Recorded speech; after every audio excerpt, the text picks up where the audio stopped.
ആലപ്പുഴയിൽ ഗർഭകാല ചികിത്സയിലെ പിഴവിനെ തുടർന്ന് ഗുരുതര വൈകല്യത്തോടെ ജനിച്ച നവജാത ശിശുവിനെ ഡോക്ടർമാരുടെ വിദഗ്ധ സംഘം പരിശോധിച്ചു. കുഞ്ഞിന് നിലവിൽ ഗുരുതരമായ ആരോഗ്യ പ്രശ്നങ്ങളില്ലെന്നാണ് ആരോഗ്യവകുപ്പ് അഡീഷണൽ ഡയറക്ടറുടെ നേതൃത്വത്തിലുള്ള സംഘത്തിന്റെ വിലയിരുത്തൽ.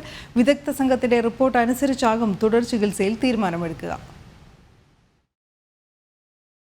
ആരോഗ്യവകുപ്പ് അഡീഷണൽ ഡയറക്ടർ വി മീനാക്ഷിയുടെ നേതൃത്വത്തിലുള്ള വിദഗ്ധ സംഘം രാവിലെ 11 മണിയോടെയാണ് ആലപ്പുഴ വണ്ടാനം മെഡിക്കൽ കോളേജ് ആശുപത്രിയിലെത്തിയത്. പിന്നാലെ അനീഷും സുറുമിയും കുഞ്ഞുമായി വന്നു. കുഞ്ഞിന്റെ നിലവിലെ അവസ്ഥയെക്കുറിച്ച് മാതാപിതാക്കളിൽ നിന്ന് വിദഗ്ധ സംഘം വിശദമായി ചോദിച്ചറിഞ്ഞു. ഇതുവരെയുള്ള ചികിത്സാ രേഖകളും പരിശോധിച്ചു. വൈകല്യങ്ങൾ ലഘൂകരിക്കുന്നതിനുള്ള തെറാപ്പി അടക്കമുള്ള കാര്യങ്ങളും വിദഗ്ധ സംഘം നിർദ്ദേശിച്ചിട്ടുണ്ട്.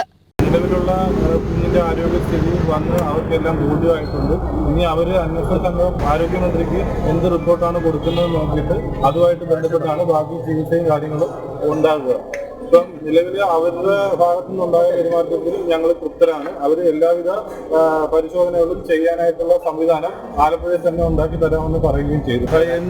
ഇവിടെ കൊണ്ട് പറ്റുന്ന എല്ലാ കാര്യങ്ങളും ഇവിടെ തന്നെ ചെയ്തു തരാമെന്ന് പറഞ്ഞിട്ടുണ്ട്. തുടർ ചികിത്സയുടെ കാര്യത്തിനെ കുറിച്ചൊന്നും പറഞ്ഞിട്ടില്ല. ഈ റിപ്പോർട്ട് കൊടുത്തു കഴിഞ്ഞിട്ട് തുടർ ചികിത്സയുടെ കാര്യത്തെ കുറിച്ച് പറയാമെന്ന് പറഞ്ഞു. കുഞ്ഞിന്റെ ആരോഗ്യസ്ഥിതി ഇപ്പം നിലവിൽ യാതൊരുവിധ പ്രശ്നവുമില്ല. കുഞ്ഞിനെ ഇപ്പം നിലവിലെ ഡേറ്റുകളെല്ലാം മാറ്റി ഏറ്റവും അടുത്ത ഡേറ്റുകളിൽ എക്കോ എടുക്കാനും പിന്നെ സ്കാൻ എടുക്കാനുമായിട്ടുള്ള എല്ലാവിധ സംവിധാനങ്ങളും ഇപ്പൊ ഈ കൂടിയ ബോർഡ് തീരുമാനിച്ച് ചെയ്തു തന്നിട്ടുണ്ട്.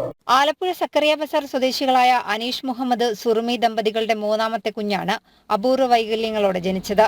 ഗർഭകാലത്ത് 7 തവണ സ്കാനിംഗ് നടത്തിയിട്ടും വൈകല്യങ്ങൾ കണ്ടെത്താനായില്ല എന്നാണ് കുടുംബത്തിന്റെ പരാതി.